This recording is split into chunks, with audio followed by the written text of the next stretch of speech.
La saison 3 de Jujutsu Kaisen, la traque mortelle, a enfin commencé. Après la claque, que dis-je, la bombe visuelle qu'a été la saison 2, le drame de Shibuya, où Yuji, par l'intervention de Sukuna, est un meurtrier de masse, et Gojo scellé, son exécution n'est qu'une question de temps. Rappelons brièvement quelles sont les conséquences de cet arc. Gojo, l'exorciste le plus fort qui maintient la paix, a été scellé, forcément l'équilibre a été perdu. Les méchants exorcistes et les fléaux ont été lâchés en masse par Kenjaku, une sorte de cerveau dans le crâne de Geto, anciennement meilleur ami de Gojo, mouru par lui. Nos personnages principaux se sont débrouillés comme ils pouvaient, mais c'était compliqué. Surtout pour Yuji qui depuis le début a essayé de se rendre utile au maximum. Cependant, Daddy Sukuna en a décidé autrement. Il a spawn, il a kill tout ce qui était autour de lui. Que ce soit fléau, Shikigami ou humain par milliers. Ou centaines par milliers, ça dépend. Ce n'est pas un concours de but. Le pire dans tout ça, c'est qu'il laisse Yuji prendre les dégâts psychologiques. En plus de devoir supporter la mort de soi-disant mort, de Nobara, et celle de Nanami.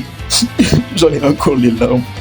Bref, je n'ai plus le temps. Yuji remonte la pente, Kenjaku arrive. Yuji serait le frère de Chozo, donc descendant direct de Kenjaku, ou indirect, je ne connais pas les détails. Il libère des milliers de fléaux et d'exorcistes comme Yuji. À la fin de tout ça, Gojo et son directeur de Tokyo sont considérés comme des traîtres par un petit groupe de... Personne ne sait.